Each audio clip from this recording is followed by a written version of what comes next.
Welcome to the show. Welcome to the show.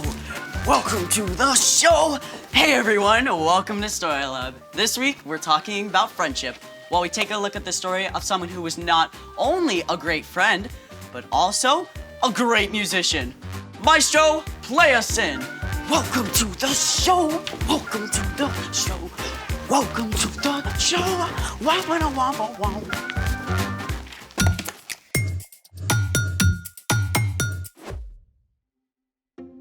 Hey, I'm Skylar. And I'm Sebastian. Sebastian, what's taking so long? Just a minute. Today, we're talking about friendship, which is using your words and actions to show others you care.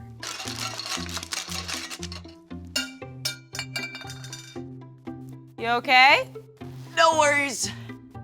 Normally, Sebastian and I would be out here together, but Sebastian promised he was putting together something really awesome and fun. Working on it. Just like how he promised he'd be out here to help me host. Sebastian, you better not be goofing off. I would never. How did that get back there? Sebastian! Okay. Ta-da! Sebastian has promised something awesome. Sebastian has delivered. That's your awesome surprise?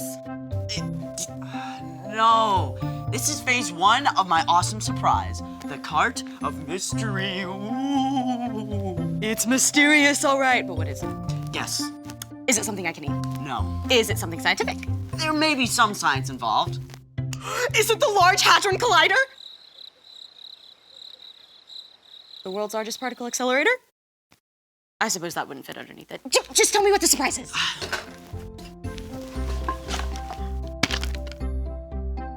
That's it?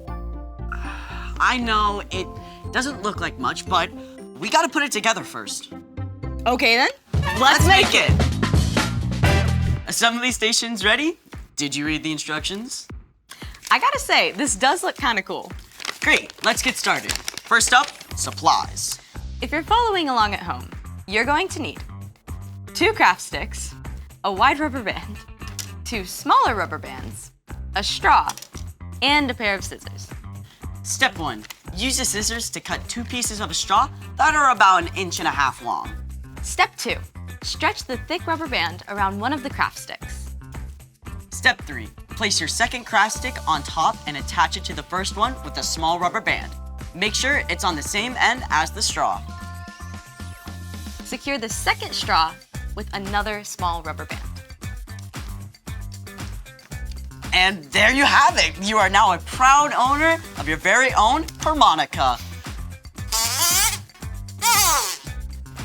To play, all you have to do is just move the straw up and down to adjust the pitch. Slide the straw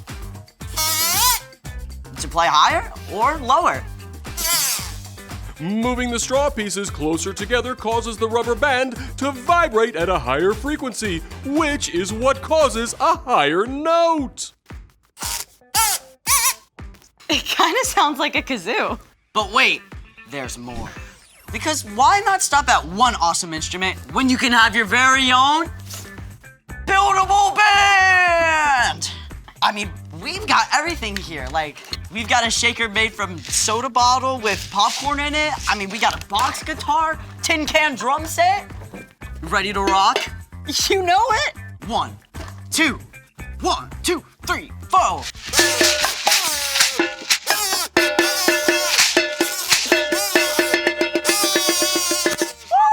Thank you, Story Lab! Gotta say, you promised something awesome and fun, and you did not disappoint. I always keep my promises. Mostly. But speaking of promises, it's time for... The story before the story. Today, we're in the books of 1st and 2nd Samuel, which tell the story of David, who was called a man after God's own heart. While David was still a boy, God chose a man named Saul to rule over Israel. But Saul didn't listen to God. So, God sent the prophet Samuel to anoint David as a sign that he would one day be king of Israel. Though David started out as a shepherd, he caught Saul's attention when he faced down a huge giant. After that, King Saul appointed David as both the leader of his armies and his personal musician. God blessed David, and he won many battles.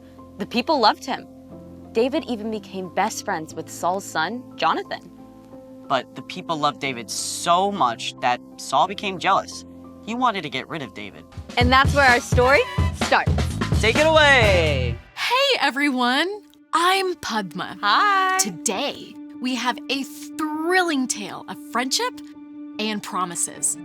Promises broken and promises kept. As David grew in popularity, King Saul became so jealous that he gave orders for David to be killed. As David's best friend, Jonathan ran to warn David.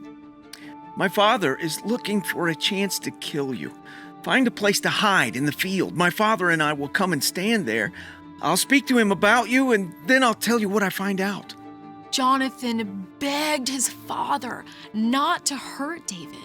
Please, don't do anything to harm David. He hasn't done anything to harm you, and what he's done has helped you a lot. Saul listened to Jonathan and promised. You can be sure that David will not be put to death. Jonathan told David, so David returned to the palace. But Saul didn't keep his promise. One night, Saul's jealousy of David became so great that he picked up a spear and hurled it at David. Soon after, David went to find Jonathan. What have I done? What is my crime that your father's trying to kill me? Never! My father wouldn't kill you, he promised. I'm telling you the truth. Look, tomorrow's the new moon feast. Talk to your father while I hide in the field. If he's not trying to kill me, come and tell me. But if he is... I'll let you know. I promise. But in return, please, always be kind to me as long as I live, and never stop being kind to my family. I promise. Jonathan kept his promise. He returned to his father and discovered that Saul really did want to kill David. And the moment he found out, he warned his friend so David could flee far away. Years passed. David escaped Saul again and again until one day, Saul and Jonathan were both killed during a battle. David was heartbroken over the death of his best friend. He mourned for days, but eventually, David was made king in Saul's place.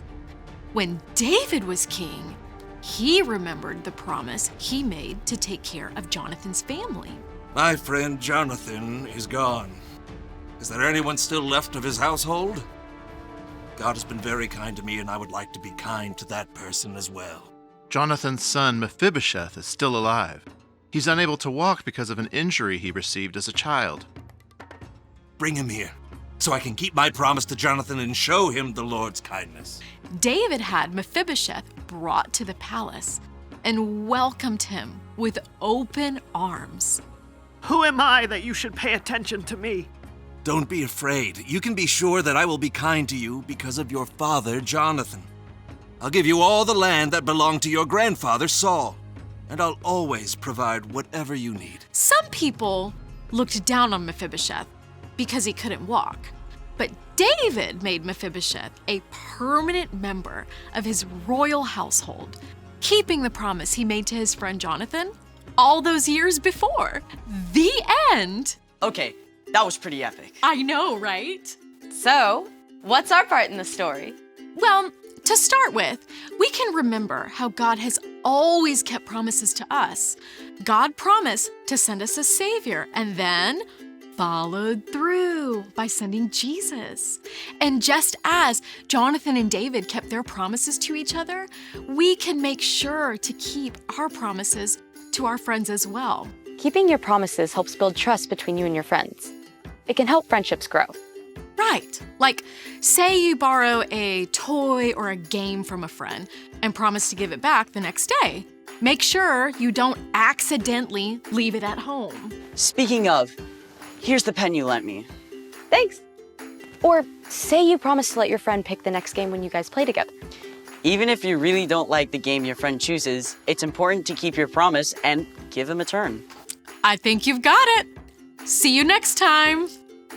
Bye. So here's the thing. Friends keep their promises. Can I promise you a musical outro? How about we just sing something instead? Yes! So long, farewell, auf Wiedersehen, good night. We hate to go, But that's our show, all right. And now it's time for us to say goodbye. Thanks for joining us in the Story Lab. See you next time.